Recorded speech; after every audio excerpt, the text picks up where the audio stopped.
Tara at makipagkulitan kay Paulo Kulets Vlog. Welcome sa aking channel. Kung bago ka sa aking channel, huwag mong kakalimutan mag-subscribe at pindutin ang notification bell upang ma-notify kayo kung meron tayong latest update sa aking mga videos.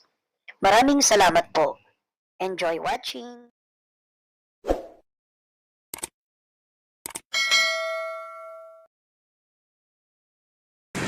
So yun guys, magandang hapon po sa inyo.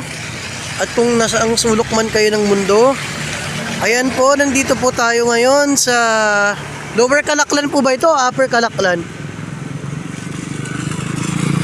So ayan, wala kung lower to o upper Calaklan.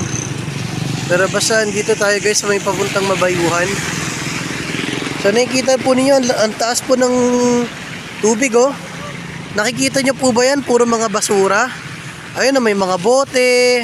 Yung bote ng ketchup, bote ng coke, yung coke mismo. Ayun o, dami mga basurang nagsisilutang. Kaya tandaan ninyo guys, nawa maging silbing aral po ito sa ating lahat. Na hindi lang po gobyerno ang dahilan kung bakit tayo binabaha taon-taon. So tanungin nyo rin yung mga sarili nyo kung may ambag ba ako kung bakit bumabaha. Katulad nyo no, ang dami yung basura. Mga basura yan na tinatapon nyo dito sa ilog. Kaya hindi lang gobyerno ang dapat sisihin dito mga kapatid, kundi tanungin nyo rin yung sarili nyo. Ayan oh, ang taas ng tubig oh. Panay basura oh. Tapos umapaw na yung ilog dito. Dapat dito guys, itong mayor natin si Mayor Paulino, dapat hindi ko alam kung paano niya gagawin to, pero dapat dito sa lungsod ng Olongapo meron ng ginagawang flood control eh. Kaso kinukurakot ng gobyerno natin.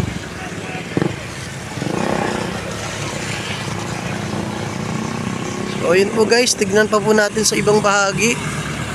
Ayan, ito po yung papuntang Subic Bay College. Ayan po oh.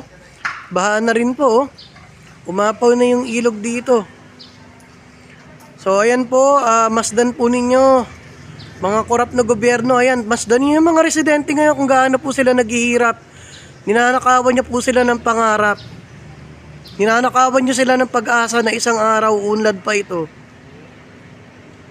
Yan, masdan niyo yan mga korap na gobyerno.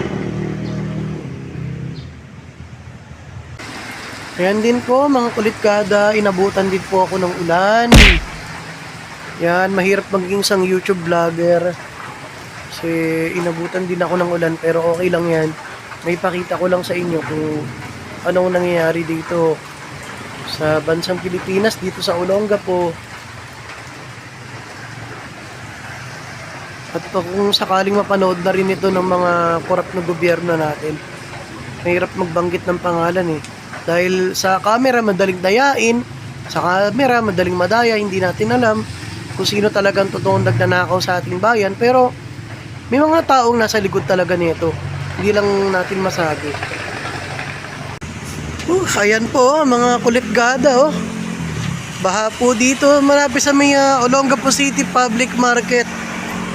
So ayan, tignan nyo ating ibang mga kababayan oh, na kasuot pa ng bota oh. Para iwas po sa leptospirosis na hindi natin alam kung anong meron dito sa baha na to. Kung anong dala ng sakit niyan. Oh, baha oh. Nagmistulang ilog itong Olongapo.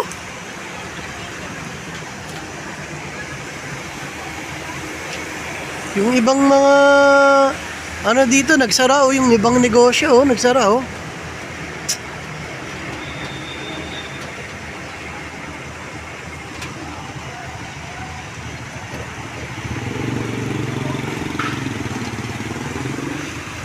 O yan o, yan lang yung mga bukas o, Goldilocks. Pero halos lahat nagsara o.